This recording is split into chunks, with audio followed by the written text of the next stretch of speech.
So here we are again, the last and final workday of 2024 was the 30th of December, and these were the trees that I was referring to in the saw prep video of a few days ago. So I didn't really know what to expect when I came here, and I thought these were huge red oaks, but they are not really that huge. So I came there with quite an overkill of material, and I ended up using a couple of smaller equipped chainsaws. Not smaller saws, but smaller equipped. For instance, this particular saw I'm using here is a Husqvarna 395 with 24-inch bar length. The chain that I'm utilizing is an LPX chain, and I think it's 73 LPX. It's the one with the safety bumps, and I don't really enjoy using this kind of chain. I don't like the safety bumps because it makes boring, the boring out of wood, slightly more difficult. It just, I don't know, it doesn't grab nicely, and as you can hear, the result is that this saw acts up a little bit because of the power and the way I have sharpened it before. I sharpened this saw more for soft wood conditions, because that's the last thing that I did a lot of with this particular chainsaw. So it's kind of grabby, and it doesn't really want to grab when I want it to grab because of those safety bumps, and it makes the bore cut difficult. Now the reason that I'm bore cutting, I don't know if this video is really clear about it, but it is a four-hanger, so it really hangs forward, this tree, and especially these red oaks, they are known for barber chairing. The barber chair, for those who don't know, is a certain crack that shoots up in the length of the tree, and then it will somewhere break and it will start to pivot, resulting in a large piece of wood suddenly moving upwards back from the cut. And if you are still there cutting, that can have a really nasty consequence. So there it goes. It was a good file. So what you want to do with the, this was also another example. You can see the camera is slightly angled, so the tree is even hanging more than is visible here. I went to a smaller chainsaw here, a 560, with a narrow profiled chain, 0.325 inch, as far as I believe. I did that to show the people that you can cut these trees down with just about any chainsaw. They're not that big. Anyway, these four hangers, what you want to do in preparation is once you have a sufficient face cut, you want to bore out all the wood behind the hinge, in which normally all this tension can be created. If you would start your back cut normally, tension buildup will rise to extreme heights just behind your hinge, and that's where the barber chair will occur. So when you bore out all that material and you leave a strap of wood behind, the tree won't have any chance of barber chairing.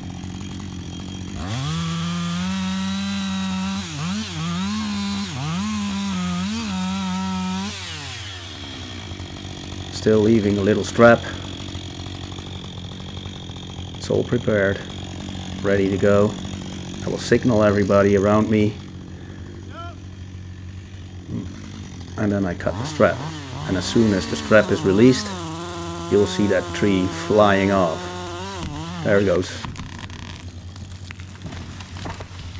Bam, in the same path as the other tree.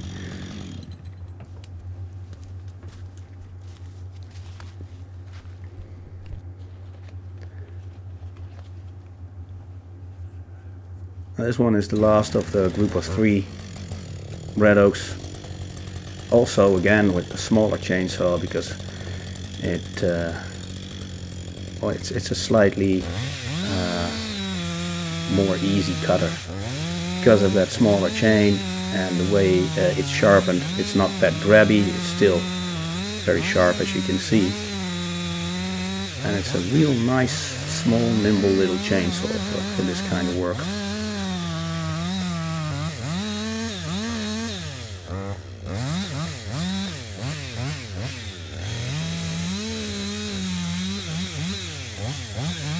I didn't use this chainsaw much because I managed to break the clutch.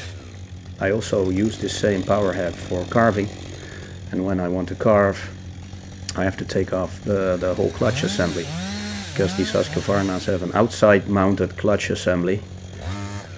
They used to say it was for heat buildup prevention or something like that, but anyway, it means you have to take off the entire clutch assembly, and I thought I could do that by hammering on it with a very wide screwdriver. And when I did it, I broke the entire clutch. It just snapped in half. The drum was okay, but the clutch itself, you know, with the springs, that was broken. So I had to order a new one, replace it, and I'm not doing it with a screwdriver anymore. I'm now using a machine for it. A wrench, an automated wrench. Here you see me boring in again. Take out all the wood that can build up tension. There's still a small strap on the other side of the tree that will allow me to fine-tune everything, and in the end, it's boring again. You can hear the saw is a much smoother cutter. This one is not so aggressively filed. Fine tuning, looking around, everybody's safe. I will cut the strap, release the tree, there it goes. Bang.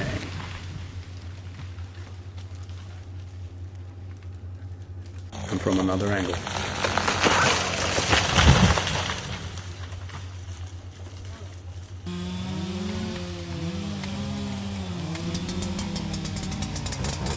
This tree I did somewhere in between. It was a tree that was attached to the trees around it. The branches were locked in each other, and I wanted to fell it away from the neighbor's property, and also away from the boarded garden. You can't see it on the video, but there was a garden behind that little forested area, and I didn't want to hit all the nice boards. So I aimed it right into the forest, slightly against its lean. The camera is placed in an angle again, so it's difficult for you to notice. And this is the 395 again, with a 24-inch softwood assembly. Not really ideal for oak. It's just a too grabby chain. Anyway, fine-tuning the face cut, cleaning it out, making sure it goes the way I want it to go.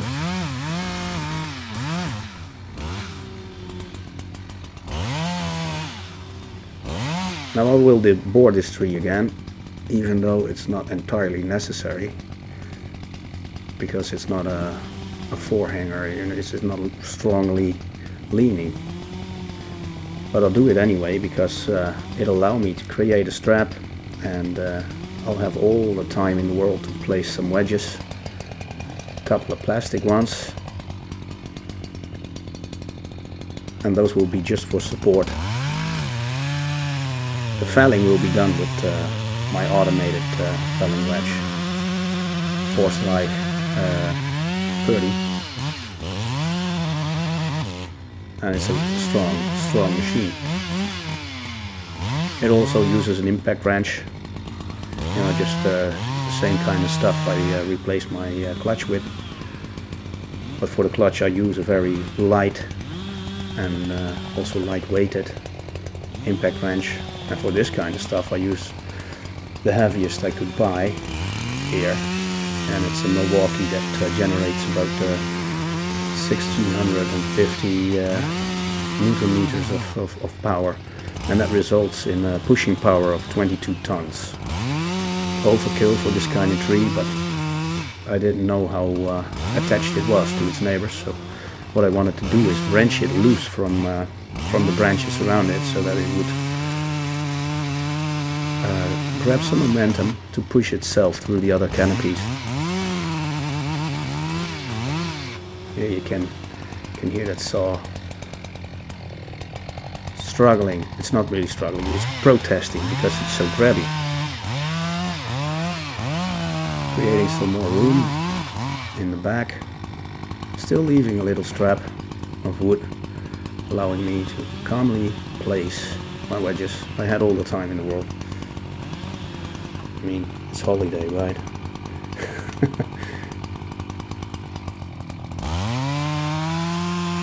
Cutting the remaining wood and then adjusting the hinge. Placing a second wedge for support. You know, just so that the tree remains where it is.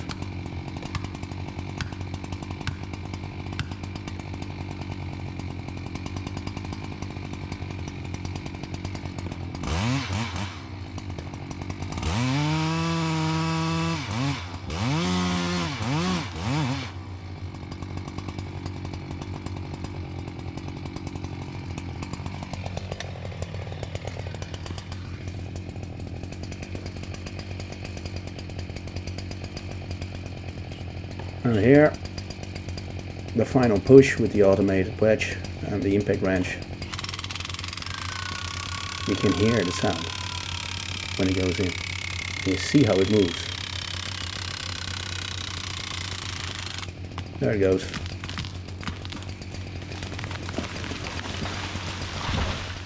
And that's how easy it is.